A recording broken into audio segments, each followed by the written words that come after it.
السلام عليكم ورحمة الله وبركاته.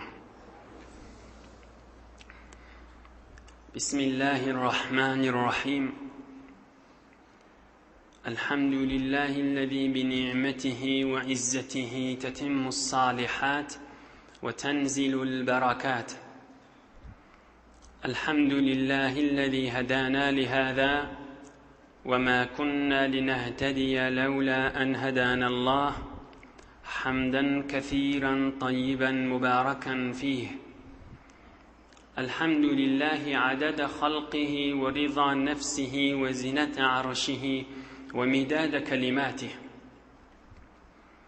اللهم صل وسلم وبارك على حبيبنا وشفيعنا ونبينا قرة عيوننا إمام المتقين أمير الأنبياء سلطان الأولياء سندنا محمد النبي الأمي وعلى آله وأصحابه وأزواجه وذريته أجمعين. لا أسألكم عليه أجرا إن أجري إلا على رب العالمين. اللهم وفقني لبيان ما يحتاج الحاضرون إليه وما يصلح أحوالهم. إلهي أنت مقصودنا ورضاك مطلوبنا، فأعطنا كلنا محبتك ومعرفتك. الله تبارك وتعالى وتقدس همّا نذن طاعات عبادت لنذي صالح أمل لنذي خداي تشين أترشق لنذ ومحبت لنذ دعاء خير لنذي لطف كرم بلن قبول دبتا همّا نذا إيلو نتشرين دوث يارنذ قوم خيشنذ إناتانذ أغلغيذنذ دنيا وآخر سعادة قننمك يذا عقلق بثن إن شاء الله.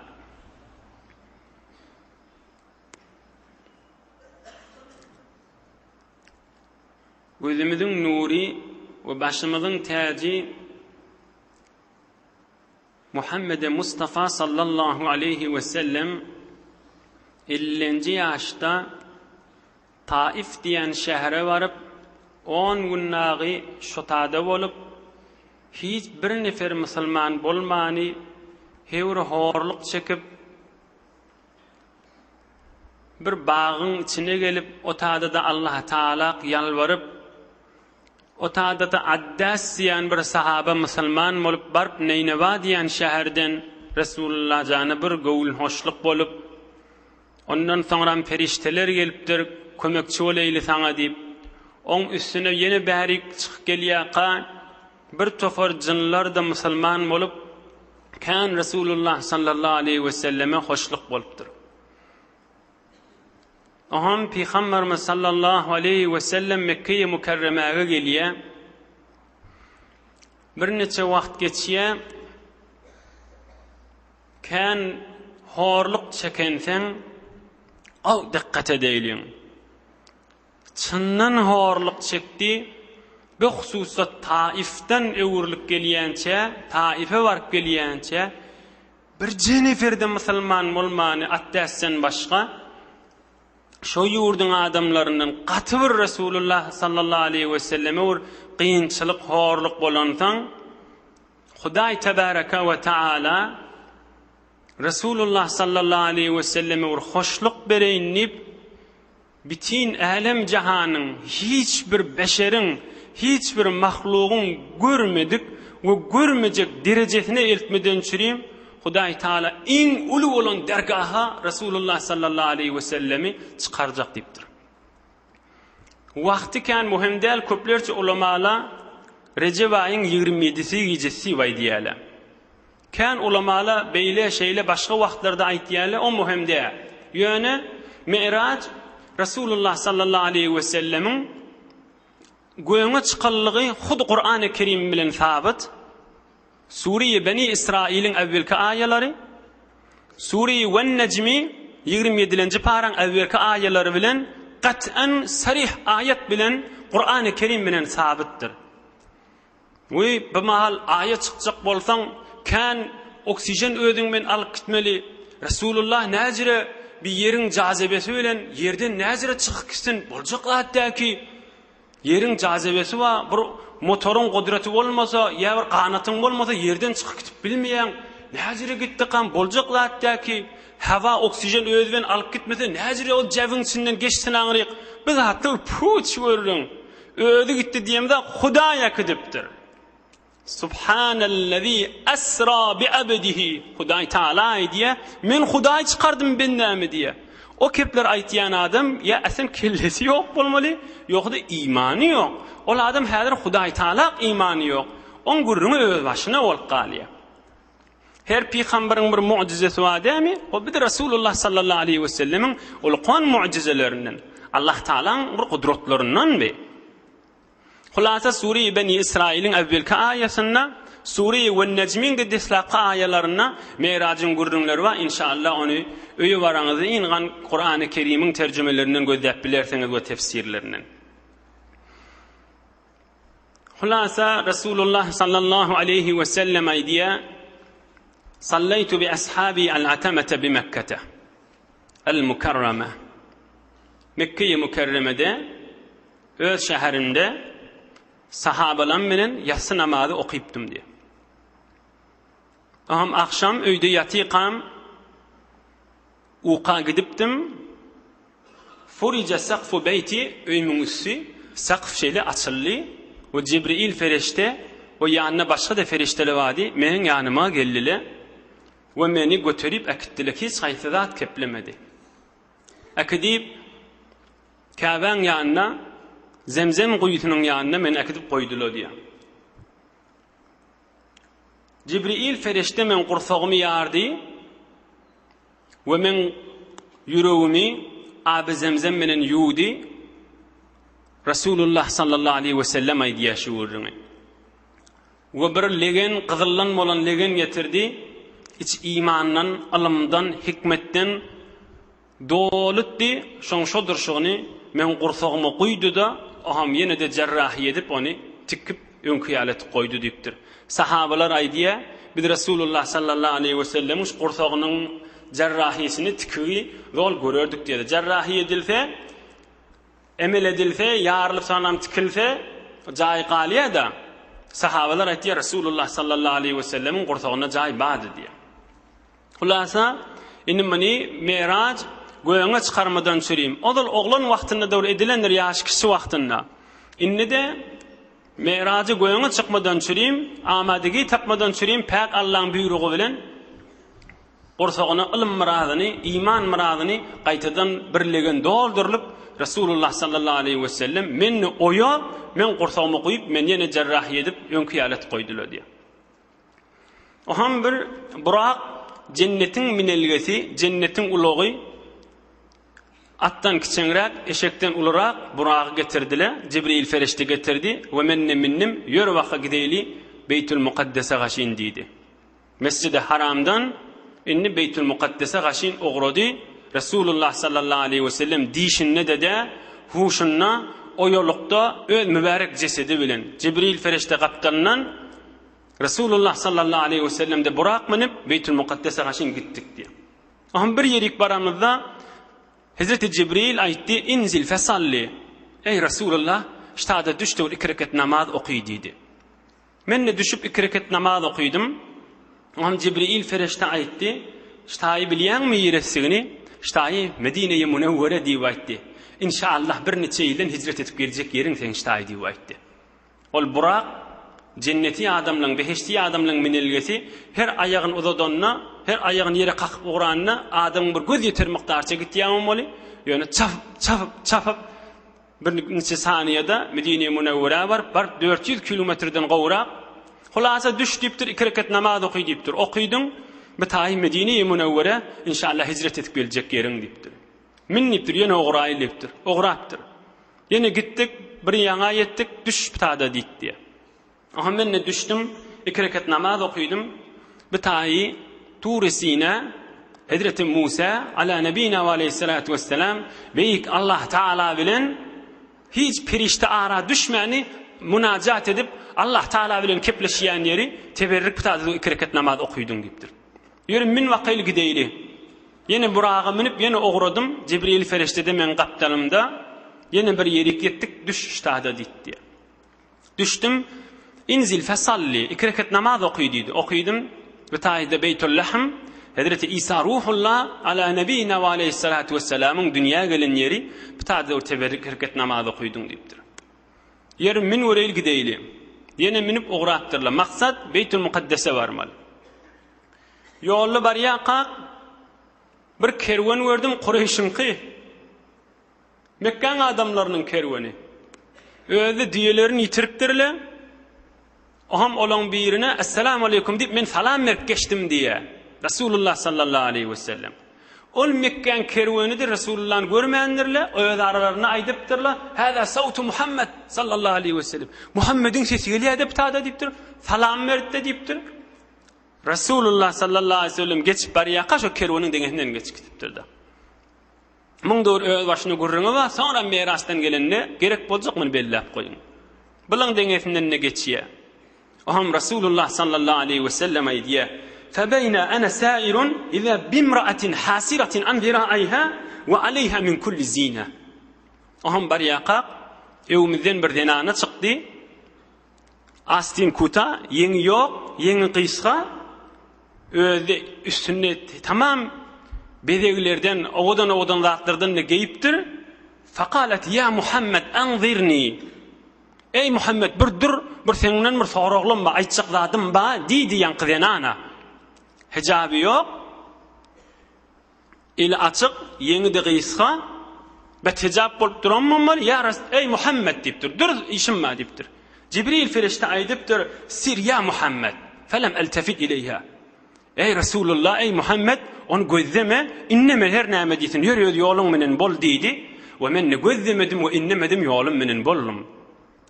Ahım yeni bariyaqam, sağ tarafımdan, ya Muhammed deyip kıyırdılar, dur deyip, Cibril ferişte aytti, ey Muhammed, inneme yolun menen bol deyip, men yine inneme yani yolun menen bollum. Ahım yeni bir miqdar gidiverimde sol tarafımdan, çift tarafımdan, ya Muhammed dur işimiz var diye aytti. Ahım Cibril ferişte aytti. Sir ya Muhammed yolun menen bol. Gözleme devruğunu. İnneme kipleme deydi. Men ne bol ya deyip şodasına gittim deyiptir. Ahım üçüste geçti. Ahım Cibril ferişte aytti. Ol dislaqı veren dinanan yeni de yoktu. Üstünde de tamam bedegleri vardı. Ol dünya deyiptir. Seni Huday Taala'nın dergahına var yakan. Seni alıp kalacak bolup. Sen fikrini meşgul edecek bolup, Huday Taala yakınlık iltmeyecek bolup, tamam oğudurlan sen öğünde bir durdu, sen alqalacak bolli, onu gözlep güymenen bolsan, dünya guymenip, pek Allah Taala'nın muhabbetinden daşa düşüktün deyiptir. Ey imanlı doğalla, ikimize dersler. Ey imanlı dostlar, ikimize dersler. Ey mümin, Müslüman, cavan doğalla, ikimize dersler. Ona güymenip de qolu yalanaça, eli yalanaça güymenip de beyik Allah Taala'nın muhabbetinden galıp ikilimiz burnumuza sokup da haramı bulaşıp dünyadan hit bolup geçip gidamayın, yaxşıca havasımız cem olsun. Pek Allah'ın muhabbetinden daşa düşamayın. Emme o sağından gıyıran ola Yahudiyle deyiptir. Seni çağırıp bir seni güymep Yahudiyeti tebliğ edecek bolulu deyiptir. İslam din gelenden sonra Yahudiyet bolacak mı yoksa deyiptir. Ol solundan gıyıralla Mesihileci deyiptir.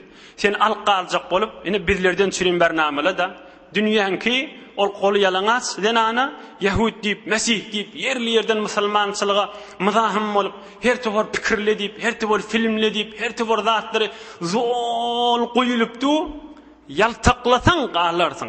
Gözlesen qalarsın. Hazreti Cibril aydıptır. Ey Muhammed doğruğun gözleme inneme deyiptir. İnnedin qallın deyiptir. Hulasa bundan ne geçtik? Beytül Mukaddes'e yettik diye. Men Burak'tan düştüm ve Burak'ın bir daqılyan yeri vardı. Tamam peygamberle odal atlı uluğlu gelirlerine atlarını bir daqıyan yerleri vardı. Men Burak'a varıp teberrükan şolan daqıyan yerine men daqtım ve içeri girdim. ثم أذن مؤذن وأقيمت للصلاة فقمنا صفوفا فانتظرنا من يؤمنا رواه النسائي. Am Resulullah sallallahu aleyhi ve sellem aydiye azan şekilli ve tekbir aydırlı bizde kan adamtık müngden Beytül Mukaddes'e adamla vacı deyipdir. Oham men nesifin içine girdim, gözleşip dudum kim imam olur kaminni deyip. Şi ulum hareket kim imam olmalı deyip. Resulullah canın pesperliğini ver, mun edebini ver. Men barakana nesifin içine girdim duruverdim diye. Fentazarna men ye'ummuna kim imam olur kan deyip gözleştik. فأخذ جبريل بيدي فقدمني Cibril feriştemin elimden tutup ey Muhammed geç eve şulara imam olli vayt deyipdir. Menne Allahu ekber deyip 2 rekat namaz okudum. Şol münglerçe adamların evinde durup imam olup namaz okudum diye Resulullah sallallahu aleyhi ve sellem. Aham namazdan sonra Cibril ferişte bana aytti. Biliyor musun idindekiler kimlerdi? Salla halfaka kullu nebiyyin ba'athahu Allahu tebaraka ve taala ravahu'n Nisai. Huday Taala 100 müngden kan peygamberlerin tamam Hazreti Adamdan ta ahirki peygamber sen özünden önçäki 100 müngden kan peygamberlerin hemmesinin ruhunu üýşürip ýa sana ýygyňda üýdürdi diýipdir da. Ta inki tamam peygamberlerin hemmesinin başydygy hemmelerini ozalla sabit inni ayağынан sabit bolsun diýip. Häzir göğüňe çykmaka, häzir ýeriň ýüzüne ka, häzir Beytül Mukaddes'e ka tamam peygamberlerin önüne goýdyr Resulullah sallallahu aleyhi ve sellem. Ol Taif'ten horluk birazyn çykyp geldi. Nägadar Resulullah'a bu hormat. Ey imanly dogally, ey müminli, ey musulmanly bir hormaty ber, bir derejäni ber, bir izzeti ber. Hulasa Cibril ferişte elimden tutup men eve geçirdi we men imam boldum diýip. Onun namaz tamam oldu. Biz öz memuriyetimiz ve Huday Taala Cibril ferişte büyronunu bitirmeli. Am Cibril ferişte men koltuğuna aldı da inni göğüne gaşyn gitmeli bolduk diye. Bir awadan minelge getirdi, şoňa minip gitmeli. Binäme minelge? Resulullah sallallahu aleyhi ve sellemin özü aýdy. Şi insanlar adamla dünnüden geçenne bizim cesedimizde adamla götürüp kabristana gaşyn alyp gitýär we bizim ruhumyzda ferişteli göğüne gaşyn alyp gitýär. Şol basgançak bilen, şol raf bilen bir gitdik göğüne. Başga musulmanlaryň ruhy zol akdilweti biz de şoň menen gitdik. Beter bir awadan gitdi, hulasa Cibril ferişte bilen gitdik. Oham ýaşy asmanlara çykamda gowy bir atyň ýiti geldi diýe Resulullah sallallahu aleyhi ve sellem. Ey doğunum Cibril bu qawy is nämen isi diýip soradym. Asmanlarda qokyp bu qawy is diýdim. Onda Cibril ferişte aýtdy, "Qysgaçga dawaýdyn. Ol Firavnyň gyzynyň saçyn darayan bir imanly zenany varmış. Qysgaçga dawaýdyn. Ol imanly zenany imanyny daşyna çykarmayan. Bir gün şu Firavnyň gyzynyň saçyn darap duqa elinden darak gaçanna Bismillah diýipdir bir rivayetde. Bir rivayette de kafir dargadı diýipdir darak gaçanna. Oham Firavnyň gyzy aýdypdyr. Näme diýdin diýipdir. Men dädeme Hudaý diýmeýäňmi sen diýipdir. Oham ol ýank imanly hele aýdypdyr, gyýratyna minip, sen dädiňden Hudaý boljakmy diýipdir. Men sen we dädiň we alam jahanyň Hudaýy Allahul Celallar diýipdir. Hulasa men dädesine aýdypdyr Firavna. Firavna hay hele imandan çyk diýipdir, çykmaryn diýipdir. Kan azap beripdir, çykmandyr. Ahir adam seni oğlan uşağını odoklaryny diýipdir, oklaga diýipdir. Adam seni odoklapdyr, bir imandan dänmendir. Olkan oğlanlar bardyr, odoklapdyr, imandan dänmendir. Bir emdip duran çagasy barmyş, şonu tutup oklajak bolanyna ýanky zenany bir küt görüpdir. Am oğlanjyk kepläpdir. Dilwitmäni keplen çağagan biri ýeriň ýüzünde şo. Ey ene güýmenme diýipdir, oň içinde cennet görünüp otyy diýipdir. Okla diýipdir, özüň dokla içine gitse boluş diýipdir. Aham şondan onnoklap, şo durşuny er heley oglan uşak odun içine erip gidipdirle.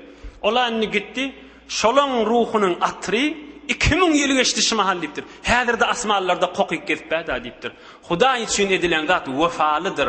Emma insan üçin onumyny günah ýeri bilen hay we edip güldürjek bolsak, insanyň wefasy ýokdur. Ey jowan dost, ýaxşyca eşitdi gal. Maňa meňdeş insany güldüreniň menen eline zat gelmez. Emma Hudaý Taala'ny hoş etseň, gör Hudaý Taala'ň berýän wefasyny, ýoksa şo zenanaň oduň içinde erip gidenden 2000 ýyl geçipdir. Asmanlarda atry häzirde aýlanyp berenmişdik. Geleyliň Meýraçyň gurrüňine.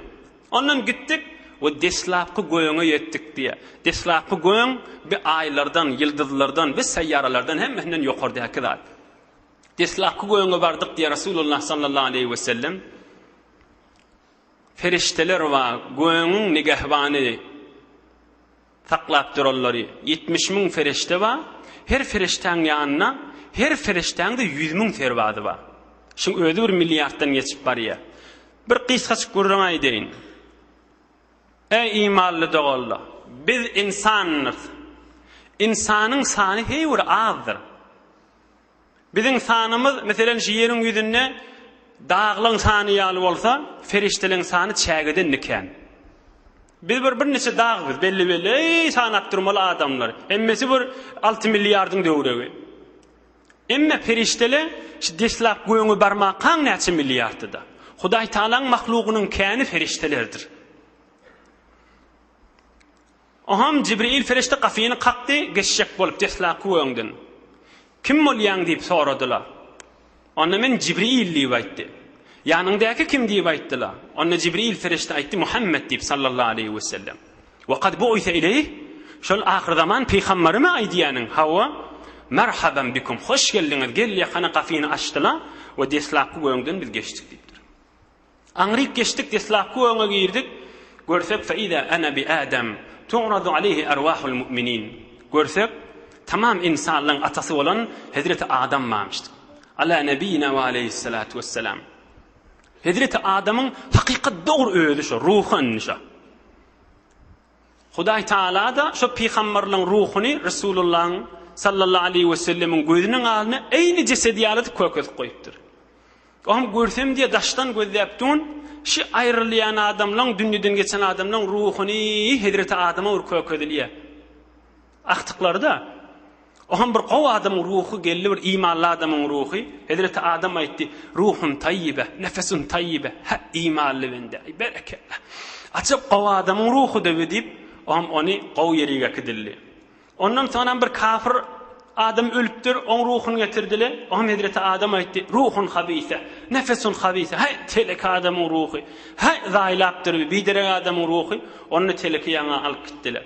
Oňam men soradym: "Ey dogalym Jibril kimşi?" Onu bir ataň dädin, ataň Hazreti Adam da dedi. Oňam öwe baryp bir-birimiz bilen salamlaşdyk. "Merhaban bil ibni salih." "Hey gowagulym, hoş geldin" diýip Hazreti Adam bana şey diýip aýtdy diýe. Birime aňyrak bardym, 5-6 tüýsli azabyň içindäki adamlary gördüm diýipdir Rasulullah sallallahu aleyhi we sellem. Bir saçagyň üstüne bir şeýle gowy tagamylja etme we gapdalyna da maslyk ba, porfi etme. Oňam bir neçe adamla arasaja eti goýup porfi eti wetýler. Men diýdim: "Ey doganym Jibril, bileme, näjere gowja is, gow bişen tagamma, onu imany bir maslyk ýetýler." Onna Jibril ferişte aýtdy: "Bi zina etýän denanalar we zina etýän erkadamlaryň misaly halal erheligi goýup, halal şähweti goýup, harama baryp, şol maslyk ýaly bolan harama barýarlar, edilşiň misaly da şo diýip aýtdy. Ruhlar çykanyny belli boljak, ýöne onu belli bolanyň peýdasy ýok." Oňam bir tawar adamlary gördüm, aňyrak bardym. Rasulullah sallallahu aleyhi ve sellem o ýollukda öz mübarek iki gözü bilen gören zadyşy. Bir tawar adamlary gördüm, garrylar olukan ýylan içýän içinde deken. Doganym Jibril biler näme diýdim? Onna bilen halka pul gardy berip, şoň üstünden suwdyny alyp, pul gardy berip, şoň üstünden suwdyny alyp, nuzul xor bolup, şeýtirip garyplangan sorup beren adamlar, "Hey garrylar ulally bolan" diýipdir. Ýöne içi ýylan içýänden dogrylygy şol diýipdir. Yine bir tawar adamlary gördüm, dodoklary olakan, olaň dodoklarynyň çekip agdyna ot tıkýaly diýipdir. Bula näme diýip soradym? Bula ya kiçi dogany, ya agasynyň ogly, ya hemsaýasy, ya her kim bolsun bir yetim oglanjygynyň gözdiýän ýanjak bolup şony, şo yetim oglanjygyň hakyny iýip şonu agladyp goýan adamlaryň hakyşy diýip aýtdy diýipdir. Yine aňyrak bardym, "Fa iza ana bi nisa'in yu'allaqna bi sadihinna." Göğüsleri bilen, sineleri bilen kısırlık koyuptur. Bilir kim diýdim? Onna bila öz göğüslerini açıp, Müslüman adamlar Hudaý Taalaň mehabbetinden daşaldyp, ol yankı görünen zenana ýaly bolup, özüni kökedip Hudaýdan daşaldyp, özüni kökedip Hudaý Taala'dan daşaldyp, adamlary namazdan goýup, adamlary imandan goýup, mollalar almyndan goýup, arasy adamlar arasalykdan aýryp, perişte ýaly bolup gitmeli adamlar şeytany döldüren zenanalar, bular dünýeden geçende bular şeýle gysyrlyk goýulýar diýipdir. Ahyrkysy yine aňyrrak bardan bir tobar adamlary gördüm, ennamyndan etlerini kesip ağızlaryna berýärler diýipdir. Bular kim diýdim? Onumyny yamallap, paçawlap, zol işi halky yamallap, gıybet edip, töhmet edip, beýtmändir, şeytmändir, işi oňmyň gıybeti, töhmeti, eziyeti, şol adamlaryň jezasy öz içinden kesip ýyp oturan adamlaryň işle diýipdir. Hulasa bulardan geçtik, ikinji goýuňa bardyk. Edil öňküýäli Jibril ferişte gafyny kakdy. Aham aýtdylar kim bolýaň diýip. Şol ikinji goýunyň ferişteleň nigahwany derban sakçysy. Jibril ferişte aýtdy, men Jibril diýip. Ýanyndaky kim? Ona ýanymdaky Muhammed. Onda şol peýgamber, ahir zaman peýgamber Muhammed mi sallallahu aleyhi we sellem? Jibril ferişte aýtdy, hawa diýdi. Aham gafyny açdylar, ikinji goýuňa girdik diýipdir.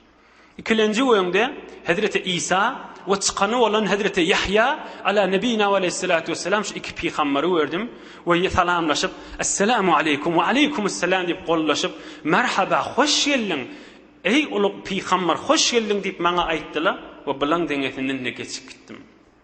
Üçüncü goýuňa bardym. Edil ikinji goýuň ýaly gafyny kakdy. Üçüncü goýuň edil öňküýäli maňda gafsyny açdylar. Üçüncü goýuňda görsem bir heýwiri ýalpylap duran, owadanlygyň şodur şunu öýde alan ýaly bolup duran Hazreti Yusuf ala nebiyina we aleyhissalatu vesselam oturanmışdy. Aha menen salamlaşyp, o da maňa hoş geldiň aýtdy, oň deňesinden geçip gitdim, 4-nji goýuňa bardym diýip. 4-nji goýuňa da öňküle ýaly girdim, görsem İdris peýgamber barmışdy. Ala nebiyina we aleyhissalatu vesselam. O da maňa salamlaşyp, hoş geldiň aýtdy. Oň deňesinden geçip 5-nji goýuňa bardym. 5-nji goýuňa baramda Hazreti Harun barmışdy. Hazreti Musaň dogany, o da peýgamber. Oň menen salamu aleykum etdim. Hoş geldiň aýtdy. Başga gurrunymyz bolmady. Oň deňesinden geçip gitdim. 6-njy goýuňa bardym. 6-njy goýuňda gafsyny açdylar. Ondan geçemde Hazreti Musa kelimullah. Hudaý Taala bilen bidun wasity kepleşen Musa kelimullah barmışdy. Oňam oň menen salamlaşyp, o da maňa hoş geldiň aýdyp, oň deňesinden geçip barýa qam bir kef aýtdy diýipdir. Ikimiz de oralakan ders. Musa peýgamber bir kef aýdypdyr. يزعم الناس أني أكرم الخلق على الله تبارك وتعالى وهذا أكرم على الله تعالى مني ولو كان وحده لم أبالي ولكن مع كل نبي من تبعه من أمته. Hazreti Musa Resulullah من deňesinden geçip başga asmalara gaşyn barýerlerini bilip aýdypdyr. Adamlar güman etýärdi, iň behterin adam men maqadiyadi. Hazreti Musa aýdan kefaşy. Kulak asyň. Adamlar güman etýärdi, behterin adam men maqadiyadi. Näme diýip Hudaý Taala bilen bidun wasita kepleşentem. Bi Muhammed menden aziz diýipdir. Bi Muhammed Hudaý Taalaň ýanyna menden derejesi olakan diýipdir. Men diýipdir, şu ýeküjedi bolsa bu gurruna aýtjakka ha diýipdir. Her kim şuň ummatyndan şuň ummaty diýipdir. Her peýgamberiň ummaty özüniň peýgamberine çyny bilen ýygyny düşse, o peýgamberiň ummaty da şu peýgamberiň sinine ýabyşyp şoň baran ýerine baryp otyy diýipdir. Men şondan çym gaýretime diýýärme diýipdir. Nagadar muň ummaty da Resulullah sallallahu aleyhi ve sellem Muhammed Mustafa sallallahu aleyhi ve sellemin sinine ýabyşyp ýygyny düşkejekle diýipdir. Yani Resulullah'ın özü bolsa men bir kefa aýtjak dälipdir. Ummaty bilen bile hemmeti menden öwde hesap bolup düşýär diýipdir. Ey arkepde haşe. Ey ahir zamanyda ýaşap beren imanly dogallar. Welew kana wahdahu lam ubali. Hazreti Musa aýdan kepşi. Şu Resulullah'ın ýeküjedi bolsa gurrun etjekkä men diýipdir. Yönü her peygamberin ummatındanna şoň ýygyny düşüp sünnetini bitirip beren adam da şoň ýanyna bolup durýar hemişe diýipdir. Kan adam hesapçy Rasulullah diýipdir. Peygamberimiň de aýdan kepi bada her kim men sünnetimi diriltse, meni gowwaransaň diriltýändir, we her kim meni gowwarsa jennetde men hemsaýam bolup ýaşajak diýär. Hemsaýa. Düýbünne. Inhe bir de bizlerden süreyim der. Hulasa mıň deňehinden geçtim, 7-nji göňe bardım diye. 7-nji göň asmalyň iň ahyrkysy. 7-nji göňde gafyn kakdyk, ýenide öňküle ýalyk gafyny açdylar. Oham görsem Resulullah'ın qarry atasy kim? Hazreti İbrahim Halilullah ala nebiyina ve aleyhissalatu vesselam arkasyny Beytül Ma'mur'a berip otydy diýipdir. Beytül Ma'mur diýeni Ka'beň dogry üstünde feriştelen Ka'besi. Bizim Ka'bemiz etekde Mekke-i Mükerreme'de şoň dogry üstünde Beytül Ma'mur bar. Ol feriştelen ibadet etýäni. Feriştelen daşyna tawaf etýärler. Oham görsem Beytül Ma'mur'a arkasyny berip otydy diýipdir İbrahim Halilullah. Beytül Ma'mur diýeni feriştelen tawaf etýäni senetli wurrun şu feriştelen källigini biljek bolsak. Şol Beytül Ma'mur'a güne 70.000 ferişte giriye Resulullah'ın aydan fedişi. Bizim de sanımız yoktur ha. Yerin yüzünde adamın sanınağı. Şol Beytül Ma'mur'a güne 70.000 ferişte giriye, şu giren ferişte de öwürlüp hiç vakti girmeye diye. Bir jegede gejadası var diye. Daimen her günü 70.000 ferişte girip durmalar täzeden halk bolup. Bizim saniyen tesbihlemizden ferişte halk bolýar. Okuyan namazlarımızdan ferişte halk bolýar. Elhamdülillah Allahu ekberlemizden ferişte halk bolýar. Ine feriştelerin sanından şide. Oham İbrahim Halilullah bilen salamlaştım. Oğlum hoş geldin dedi. O da Resulullah sallallahu aleyhi ve sellem 20 arkasından aňyrdaky atasy da. Oham aýdypdyr İbrahim Halilullah bizlerden çörenmiren bir targydy barmışdy.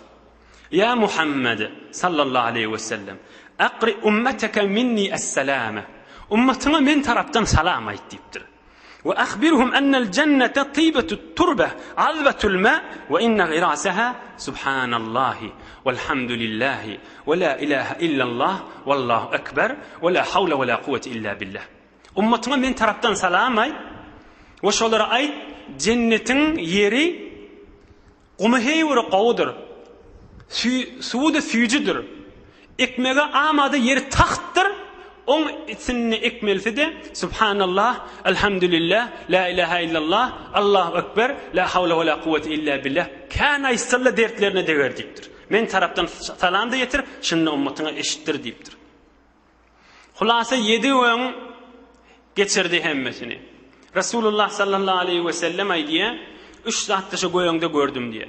Bire her goýoňa barsam azamat bilen ýazyglydy La ilahe illallah Muhammedur Resulullah. Her goýoňda görerdüm şunu.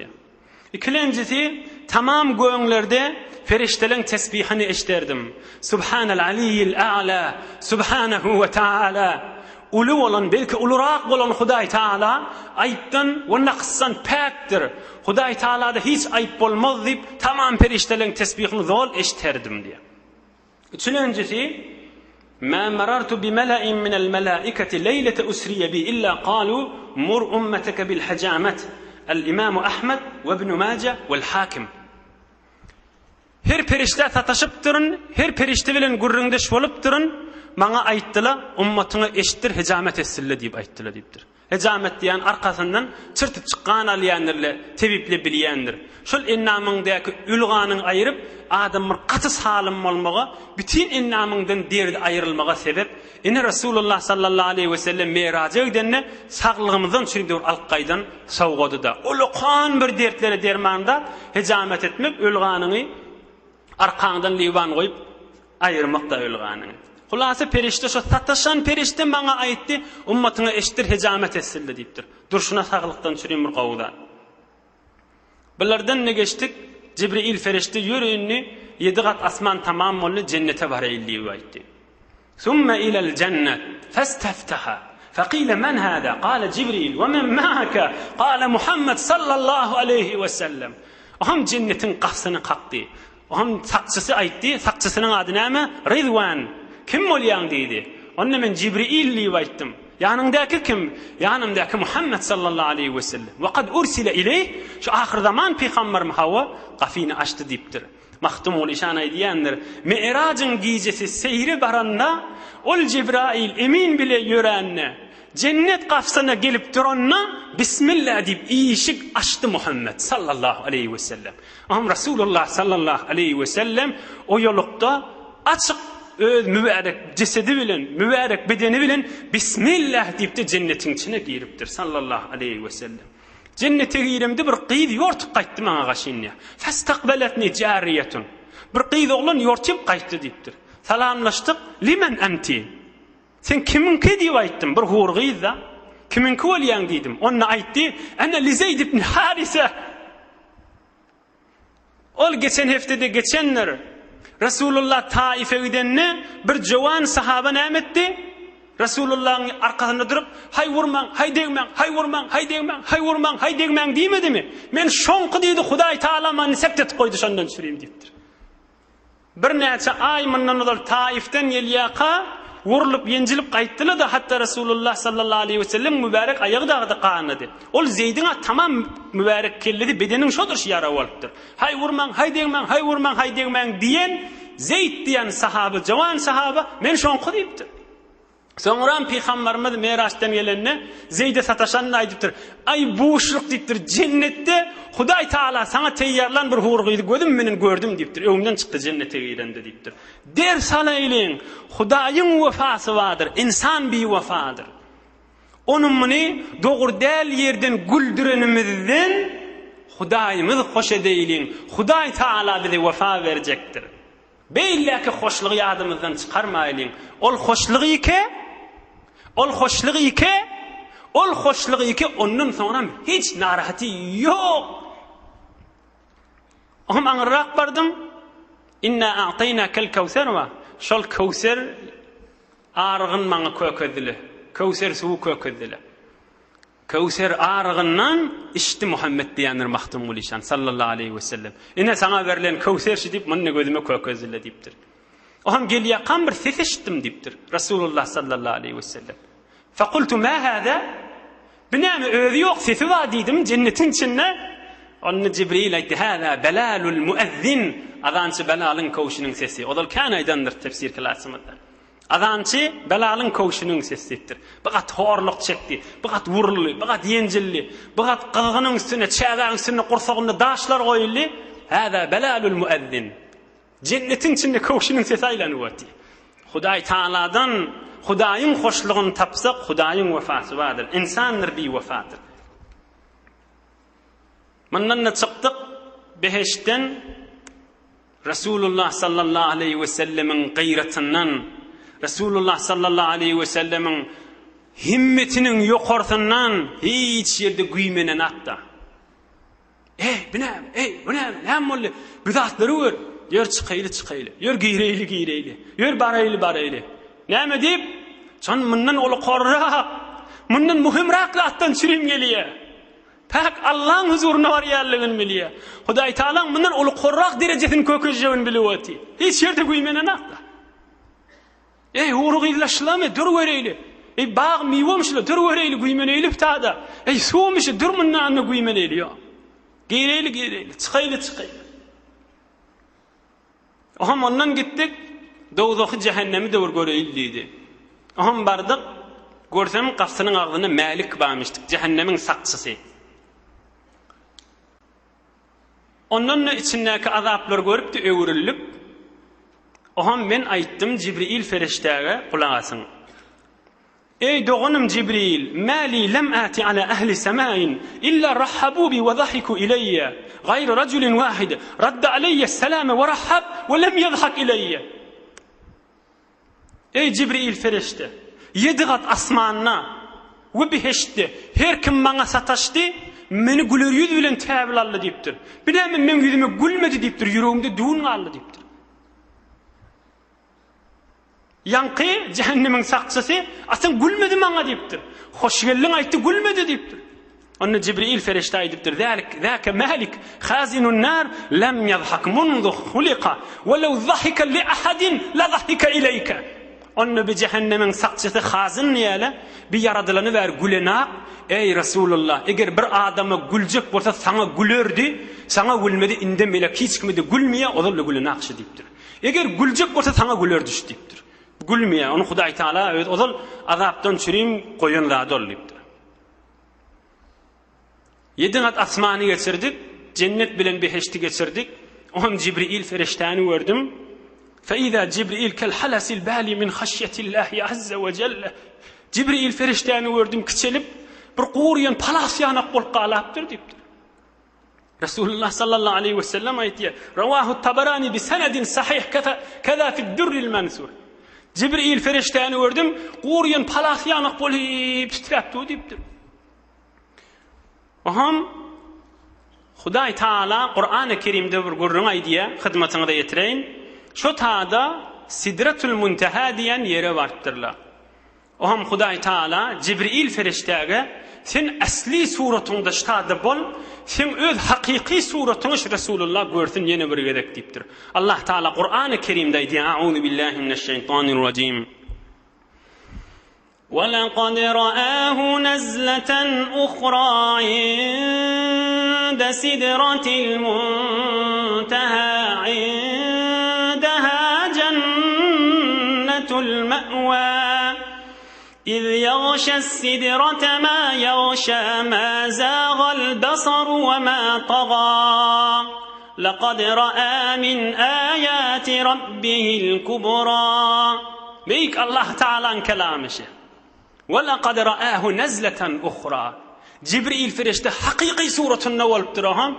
Hudaý Taala näme diye? Cibril feriştani yeni bir gedek hakikat 600 ganat bilen ganatlaryny ýaýyp duranny dogry hakiki suratını gördü dipdir. Ol deslap odullu bir görenne Resulullah sallallahu aleyhi ve sellem özünden gitdiye göterip bilmäni. Emma bu taada durýa ýanky ayet وَلَقَدْ رَآهُ نَزْلَةً أُخْرَى. Cibril feriştani hakikat özünü gördü. İnde sidratil munteha, sidratil muntehan yanına. Munteha. Sidratil munteha dediği her ferişten ahir barmalı yeri. Ondan melek geçmeyene icadaları yok. Munteha, nihayet yer. Hiçbir adam ve hiçbir ferişten, hiçbir mahluk onun anırda ne amadığını bilmeliler. Ahir yer şu, munteha. Hud Kur'an-ı Kerim aydiye. İz yaghşa sidrata ma yaghşa. Oham şu sidret diyen ulu ovadan bağı tamam perişteli örtüp dudu deyiptir. Goýoňdaky perişteli Allah Taala'dan derhast etipdirler. Ahir zaman peygamber bizi görüp ziyaret edecek deyipdirler. Oham Hudaý Taala ziyaret edecekleri şol bağın daşına Sidretül Munteha'da üýşagaň deyipdir. Resulullah sallallahu aleyhi ve sellem Cibril feriştana hakiki suratını gördü. Sidretül Munteha'da şodur şu feriştelerden hemmeti Resulullah sallallahu aleyhi ve sellem görüp salam verip şu öz yakından görecek deyip Hudaý Taala'dan izad edilen ferişteler. İz yaghşa sidrate sidreti örtüyüp dudu ma yaghşa o veyle kan ferişteli örtüp dudu dipdir da. Milyarta belki aňyrsa näçe sen gidivermeli on Hudaý Taala bilmeli. Hudaý Taala näme diye? Bilay diye. Ma zagal basar ve ma taga. Ol Resulullah görenni yanlışmadı, doğru görmeliğini gördü. Ve men icazı veren zatımdı doğru özünü gözledi, kaptalyny gözlemedi dipdir. Ve icazı veren zatımdan artykmazyny gözlemedi, şu icazı veren zatymyň hud özünü doğruca gördü, yanlışmadı dem deyip Hudaý Taala Resulullah sallallahu aleyhi ve sellemi gözüde yanlışmadı ve hakikatte görelligini Kur'an-ı Kerim'de sabit edip aýtýarda. Metni Kur'an-ı Kerim şu. Ma zagal basar ve ma taga. Gözü yanlışmadı, döwregini gözlemedi, aňalyp barşyna hakiki özünü gördü diýýär. Cibril ferişten Sidretül Munteha cenneti, cehennemi laqad ra'a leb gözü bilen gördü min ayati Rabbih Hudaýyň gudratynyň el kubra ulu gollaryny gördü diýipdir. Allah'ın kelamı şeýan okuyanım. Oham Cibril ferişte Resulullah sallallahu aleyhi ve sellem ayetiye inni yirak ettik Sidretül Munteha gittik. Hatta intaha bi ilal hicabil ekber inde Sidretül Munteha. Sidretül Munteha'dan beyrak gittik. Hicab-ı ekber vardı. Ulu hicab. Kâle Cibril taqaddem ya Muhammed sallallahu aleyhi ve sellem. Kultu ya Cibril, la bel ente taqaddem. Ham bir yerik bardık, ham Cibril ferişte aytti. Ey Muhammed, indiminde melek ödün gittiydi. Ham men ayttim, ey doğanım Cibril, bu kadar men bilen yoldaş boldun. Yok seni o geç, seni dol yol açık geliyedin dedim. Kultu ya Cibril, la bel ente taqaddem, seni o geçmelli ayttim. Onu Cibril aytti. Kale ya Muhammed, la yenbaghi li ahadin gayrike en yucavize hadal mekane ve ente ekremu alallah Teala minni.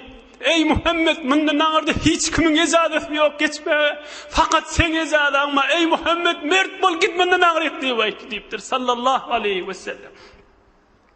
Hazreti Sa'di aleyhirrahmaniyet ya bedu goft salar beytul haram ki ey hamile vahi berter haram çöder dosti muhlisem yafti inanem zi sohbet çera tafti بگفتا فراتر مجالم نمان بماندم که نوروی بالم نمان اگر یک سر موی برتر پرم فروغ تجلی بسوزد پرم. Hazreti Sa'di aleyhirrahman diye bir derece varanna Resulullah sallallahu aleyhi ve sellem ayette hey Cibril neme qallın dedi.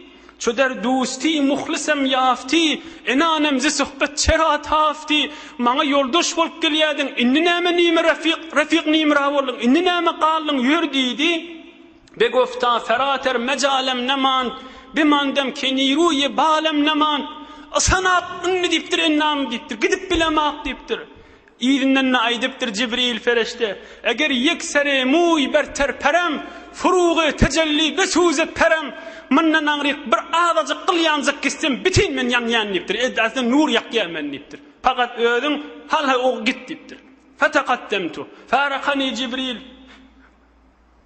wanqata'at anni al-aswat ve kalla lisani yeködüm gittim diptir. Mahdumul İşan aydiyanlar hem bir saate kurbide bardın oturdun fawqıdan koydu diş barmakla allar kurbatın görgös Resul. Yekece önüm gittim yukarıyık deyiptir. Tamam menden sesle qalli. Hiç zat men ses eştemak deyiptir. Ses yok diye naka men ses eşitmedim. Hiç zat diye. Oğlum evrak bardım dilim tutullu deyiptir. Ine haybat meni bastı. Dilim tutuldu daha keplemedim deyiptir. Oğlum Cibril ferişte gıyırdı. Ya Muhammed innallaha Teala yusni aleyke. Yine bana gövüllük bolsun deyip arkamdan gıyırıp qalı. Ey Muhammed Huday seni qovvarayanlar. Qayımdır. Aldırama Huday seni qovvarayanlar deyip yine Cibril ferişte iyilinden gıyırıp qalıptır. Oğlum Resulullah sallallahu aleyhi ve sellem aytiye dilim tutulup näme diysem näme diýmesem diýip durdum. Hudaý Taala men gursagıma bir zat ilham etdi. Oğlum men keplap başladım diye. Oğlum men aýdyp başladım. Ettehiyyatu lillah ve salavatu ve tayyibat.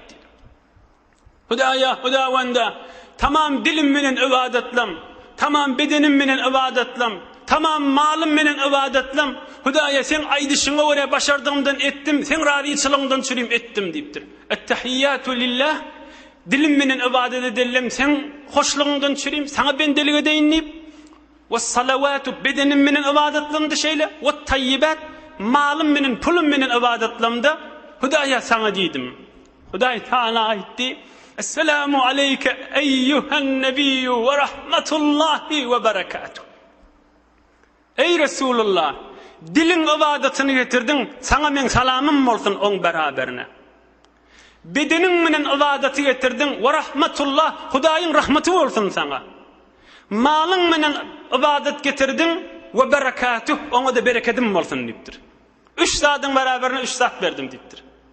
Ettehiyyatu lillah, ve salavat ve tayyibat. Üç. Esselamu aleyke eyyuhen nebi, ve rahmetullah, ve berekatuh. Bir de üç var. Ahım Resulullah sallallahu aleyhi ve sellem aydiye Hudaý Taala yeni gursagıma goýdy, ummatum ýadyma düşdi diýipdir. Hudaýa esselamu aleyna ve ala ibadillahis salihin.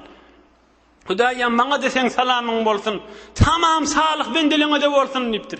Inni küweljekle de, öňkü geçelle de, tamam perişteli yerdäki göňdäki hemmelerini. Aham meni tamam göňdäki perişteler eşitip bütün milyardlarca ferişteler kıygırışıp eşhedü en la ilahe illallah ve eşhedü enne Muhammeden abduhu ve resulü hemmesi kıygırışı verttirler. Bizim 2 rekette okuyan duamız görsene. Bizim 2 rekette Allah Teala bilen etiyen münazatımız görsene. Bizim 2 reketin içinde Resulullah'a beriyen salamımız görsene. Bizim 2 rekette oturup tamam feriştelerin kelime şehadetini aytışımız görsene.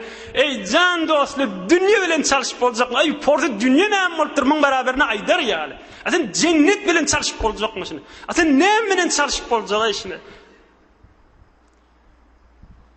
Biz her 2 rekette gece uni okuyup bas Huday Teala'nın huzurunda durup eştiyanlar namaz meyracı mümin deyip oturup meyraçta duran yal edip bar ruhumuz asmalı çırp okuyup bassa. Onu girtek yönü biter gurrundan çıkmalı olacaklar.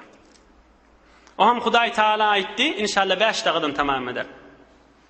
Oham Huday Teala aytti Âmener rasûlu bima unzile ileyhi min rabbihi vel mu'minun kullun âmene billahi ve melâiketihi ve kutubihi ve rusulihi la nuferriqu beyne ahadin min rusulihi deyip Huday Teala aytti. Oham aytti sel tu'ta ya Muhammed. Ey Muhammed dileğin olsa dile näme dilesen berjek diptir. Am Resulullah sallallahu aleyhi ve sellem aydıptır. Gufranaka Rabbena ve ileykel masir. Hudaya senden dileğimiz bizim günahımız geçsen bolya biz sana öwürlüp barjak diptir. Berdim diptir. Am Huday Teala aydıptır. La yukellifullahu nefsen illa wusaha. Laha ma kasabat ve aleyha ma iktasabat. Men her kim öz ýagdaýyna görä büýürýänlerini diptir. Her kim gowluk etse özüne gowluk etýär dipdir. Her kim telekelik etse özüne telekelik etýär dipdir Hudaý Taala. Men mülküme zerer berýär muqaddimesin dipdir. Ey Resulullah, dileseň bereýin dipdir. Aham Resulullah dipdir. Rabbena la tu'akhidna in nesina aw akhtana.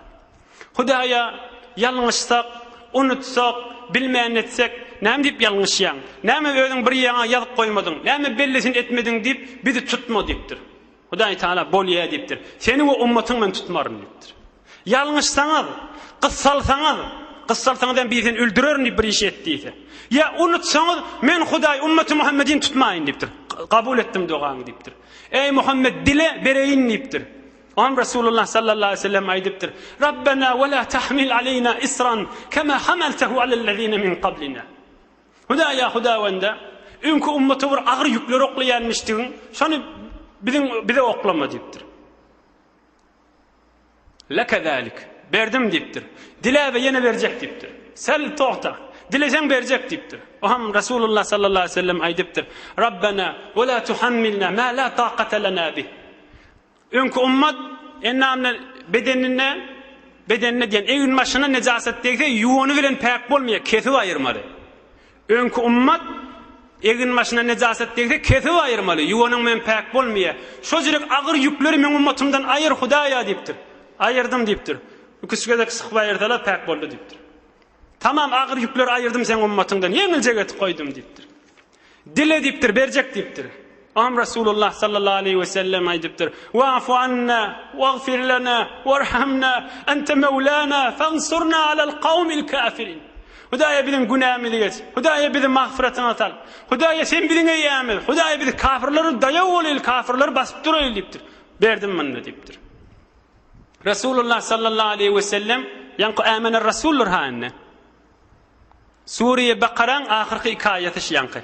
Ola ettehiyyatu bir de amener Resul Suriye Bakara'nın ahirki hikayeti. Sonra ayet bol vin yaşın şodur şey. Kulfunu da bilyanı şat hem de bilyan bolunuz.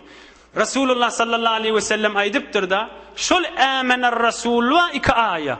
Şonu Hudaý Taala arşın düýbünden bana sowgat etip berdi diptir.